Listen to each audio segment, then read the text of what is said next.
Mirella Rosso and the Big, Bad, Fabulous Wolf by Dr. Tamara Pizzoli, illustrated by Cynthia Barrera. Mirella Rosso lived with her mother and father in a lovely home in the center of Rome, Italy. Every Friday evening, the family would pack up their car and head toward their weekend home in the countryside. For years, they'd spent Saturdays and Sundays at their quaint little cottage just outside of a small town called Ronciglione. There were so many things Mirella loved about weekends in Campagna, or the countryside. Picking fruits and veggies, tending to the olive trees and grapevines, hiking and horseback riding, but her very favorite part was visiting her grandmother, Lucia, who lived just within the town limits of Ronciglione. Every Sunday morning, Mirella and her father would rise with the sun and bake a special seasonal sweet treat for Grandma Lucia.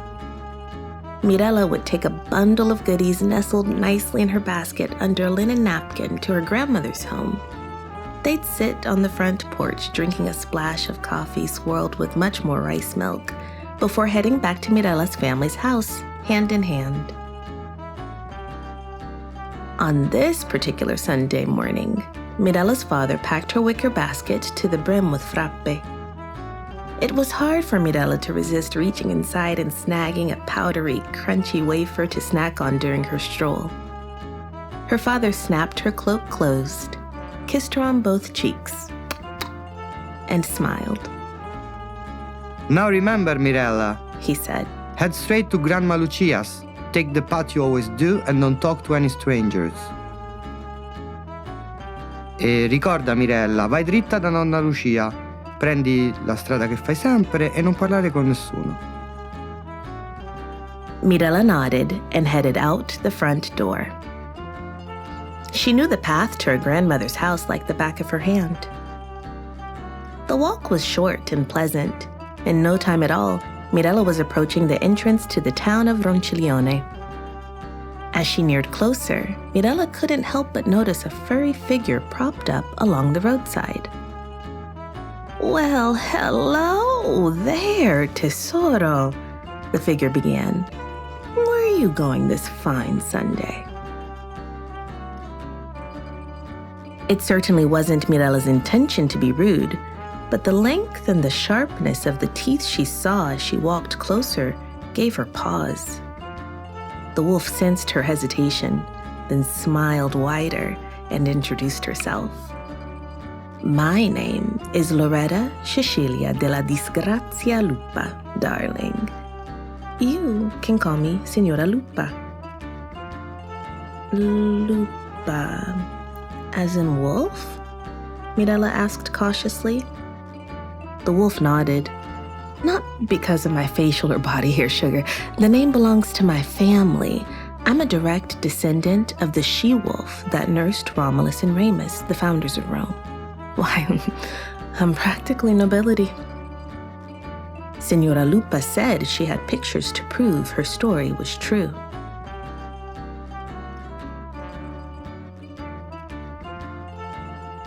Mirella had studied Romulus and Remus in history class, so she relaxed a bit.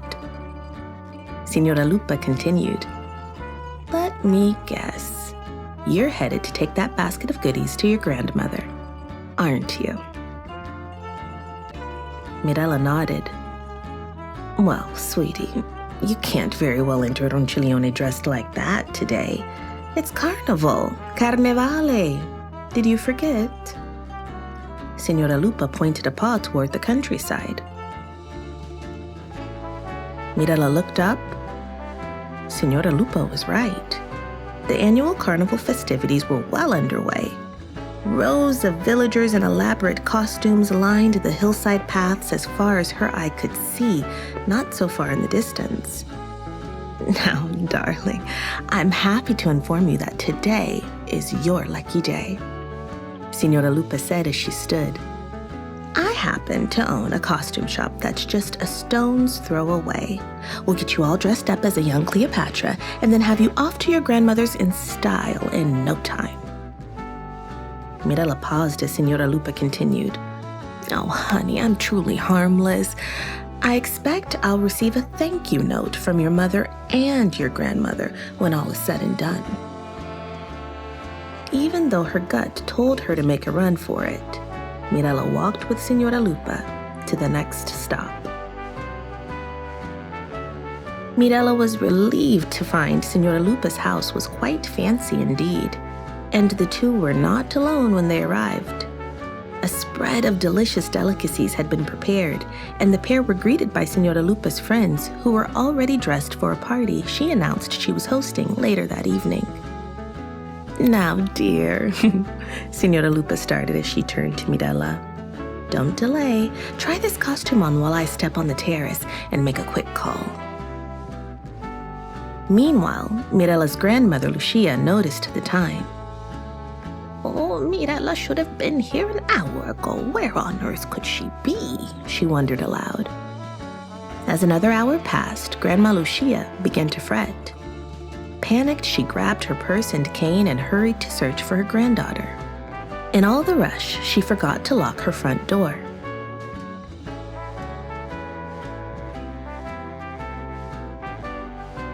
Back at Signora Lupa's house, Mirella emerged in full costume to the applause of the gathered group. After asking a few villagers if they'd seen a young girl in a red cloak, it wasn't long before Grandma Lucia's search led her right to Signora Lupa's house. Mirella's grandmother banged boldly on the front door, and she was visibly furious when the wolf answered and she spotted her granddaughter in the background. Grandma Lucia marched right into that wolf's home without bothering to ask for permission. "We are leaving now, Mirella," she said sternly to her granddaughter. "Now don't be so hasty, Lucia," the wolf purred. "You see no harm has come to the child. Why don't you stay for some cider and bread with chocolate spread? I made it all myself." "Well, that's all the more reason for us to be going," Grandma Lucia retorted. "Oh, I insist," Signora Lupa hissed as she shoved an armload of marvelous clothes into Grandma Lucia's arms and pushed them both into a spare room.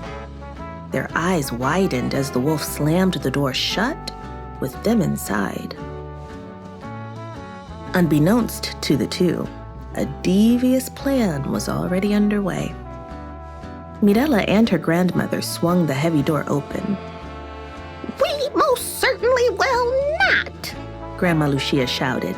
She grabbed her granddaughter by the wrist and the pair bolted straight out the front door. The wolf, startled and offended, gave chase. Grandma Lucia and Mirella arrived home panting.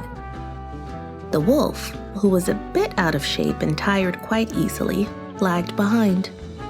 Mirella and her grandmother were horrified to find that a robbery was in progress at Grandma Lucia's house.